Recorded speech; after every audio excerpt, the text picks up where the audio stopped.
یا مہدی یا مہدی یا مہدی یا مہدی یا مہدی اجل، آنکھوں میں دل لیے ہوئے سرکار رات دن، یا مہدی منتظر ہے، یا مہدی منتظر ہے، عزادار رات دن،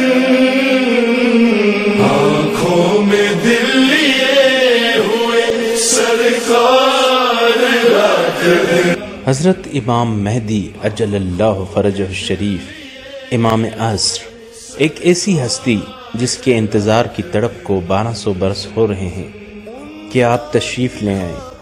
سینکڑوں نہیں بلکہ کروڑوں انسان اس امید کا دیا جلائے منتظر پھر رہے ہیں کہ آپ کی تشریف آوری ہو۔ ان 1200 برسوں میں کتنے لوگ ہیں جو اس آس اور امید کا دیا جلائے رخصت ہوئے۔ والدین اپنی اولاد کو ان کی آمد کا مزدہ سناتے رہے اور انہیں جانا پڑا۔ ہم سب جانتے ہیں کہ مائیں آج بھی بچوں کو ان کے انتظار کی گٹی پلا کر جوان کرتی ہیں۔ کیسی کیسی امیدیں ہیں جو آپ کے ظہور پر موقوف ہیں۔ ان کا عشق بھی عجیب ہے، یہ بن دیکھے کا عشق ہے، یہ صدیوں پر محیط عشق ہے۔ امام عصر کا یہ فرمانا کس قدر خوبصورت ہے کہ میری غیبت کے زمانے میں مجھ سے عوام کو اس طرح فائدہ پہنچے گا جس طرح سورج بادلوں کی اوٹ میں چلا جائے تو اس کے فوائد زمین والوں کو حاصل ہو رہے ہوتے ہیں۔ آپ کی آمد اور خواصان خدا سے ملاقاتیں اپنی جگہ اہم اور درست بات ہے، مگر یہ حقیقت ہے کہ آئمہ نے آپ کے ظہور پرنور کا وقت معین کرنے سے منع فرمایا ہے۔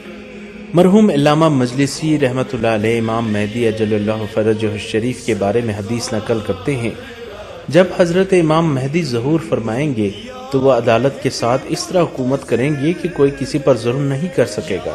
ان کے وجود بابرکت کی وجہ سے تمام راستے پرامن ہوں گے۔ زمین لوگوں کے فائدے کے لیے اپنی برکتوں کو ظاہر کر دے گی، ہر کام کو اس کے اہل کے سپرد کر دیا جائے گا، اسلام کے علاوہ کوئی دوسرا دین باقی نہیں رہے گا اور تمام افراد اسلام کی طرف ملتفت ہو جائیں گے۔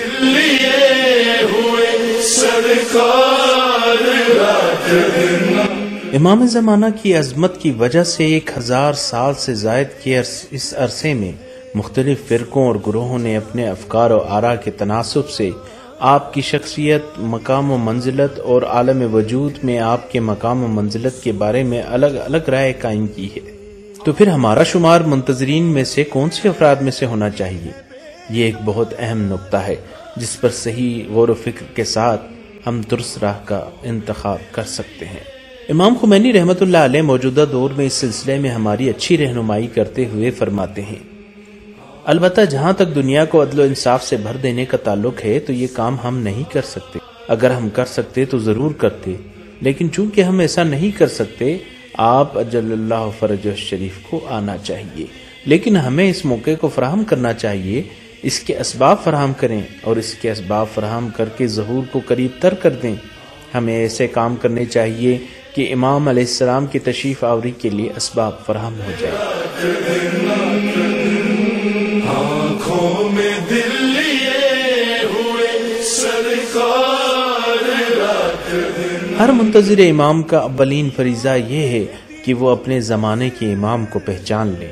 یہ موضوع اس قدر اہم ہے کہ شیعہ اور سنی منابع سے منقولہ روایت کے مطابق رسول اکرم صلی اللہ علیہ وآلہ وسلم اور ائمہ طاہرین علیہ السلام نے فرمایا، جو مرے اور اپنے زمانے کے امام کو نہ پہچانے وہ جاہلیت کی موت مرا ہے۔ جو بغیر امام کے مر جائے اس کی موت جاہلیت کی موت ہے، اور جو مرے گا ایسے حال میں کہ اس نے اپنے امام کو پہچان لیا ہے وہ اس شخص کی مانند ہے جو امام عصر علیہ السلام کے خیمے میں آپ کا ہم نشین رہا ہو۔ امام العصر کی معرفت کی زینت طے کرنے کے لیے میدان عمل میں رہنا ضروری ہے، اور جو دوست و خواہران میدان عمل میں رہتے ہیں انہیں خود احتسابی کی عادت ضرور ڈالنی چاہیے۔ ہر عمل کا جائزہ لیں کہ یہ خدا کی طرف پرواز اور قربت کا باعث ہے یا دشمنان خدا سے تعلق کی مضبوطی کا ذریعہ ہے۔ امید ہے کہ اگر ہم نے احتساب و جائزہ اعمال کیا تو ہماری بے قراری، ہماری دعائیں، ہماری مناجات، ہماری خواہش دیدار اور ملاقات اور عرض وصال معرفت امام کا ذریعہ بن سکتے ہیں۔ اور ہم حقیقی منتظر کہلا سکیں گے۔ امید ہے کہ اگر ہم نے احتساب و جائزہ اعمال کیا تو ہماری بے قراری، ہماری دعائیں، ہماری مناجات، ہماری خواہش دیدار و ملاقات اور آرزو وصال معرفت امام کا ذریعہ بن سکتے ہیں اور ہم حقیقی منتظر کہلا سکیں گے۔ اپنا جائزہ لیں کہ ہم کتنے پانی میں ہیں۔ آیا ہم اس قابل ہیں کہ خود کو ان مثالی لوگوں سپاہیان امام کے ساتھ کھڑا کر سکنے کی جرت کریں؟ یاد رکھیں، ہمارے دلوں میں دنیا کی محبت نے گھر کیا ہو اور ہم امام کے سپاہی بن جائیں، یہ ممکن ہی نہیں۔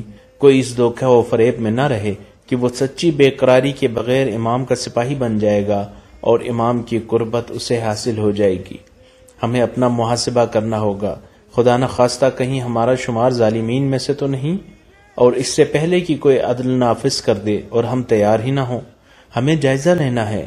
کئی دفعہ مشکلات کے پہاڑ سامنے پاتے ہیں کہ احساس ہوتا ہے کہ اب ہم اس سے کبھی بھی نکل نہیں پائیں گے، اور مشکل کا پتہ ہی نہیں چلتا۔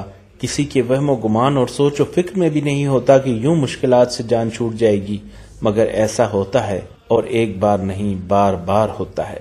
یہی وہ فائدہ ہوتا ہے جو بادلوں کی اوٹ سے سورج پہنچا رہا ہوتا ہے۔ یہی وہ فائدہ ہے جو ہمیں امام سے حاصل ہوتا ہے، مگر ہم احساس نہیں کرتے، اور اس وجہ سے ہمارے عرفا و بزرگان کہتے ہیں کہ ہم بغیر صاحب سرپرست و ولی کے نہیں ہیں۔ یہ ایک الگ بات ہے کہ ہم اس کا ادراک کریں یا نہ کریں۔ اس لیے آئیے امام زمانہ کی دنیا میں آمد کے اس خوبصورت ترین ایام میں صرف ان کے انتظار کی باتیں ہی نہ کریں، صرف خوبصورت محفلیں ہی نہ سجائیں، بلکہ آئیے اپنے طور پر محاسبہ کریں کہ ہم انتظار کی کس منزل پر کھڑے ہیں۔ کیا ہم اس قابل ہیں کہ امام زمانہ کا استقبال کر سکیں، ان کی سپاہیوں میں شامل ہو سکیں؟ اس کا جواب آپ کو اور مجھے خود اپنے اندر تلاش کرنا ہے۔ غیبت کے زمانے میں جن دعاؤں کی قرات پر زور دیا گیا ہے، ان کی طرف توجہ بھی ہمیں حجت خدا کی شناخت کی اہمیت سے آگاہ کر سکتی ہے۔ آنکھوں میں دل لیے ہوئے سرکار رات دن، بار الہ تو مجھے اپنی معرفت عطا فرما کہ اگر میں تجھے نہ پہچانوں تو تیرے پیغمبر کو نہ پہچان سکوں گا۔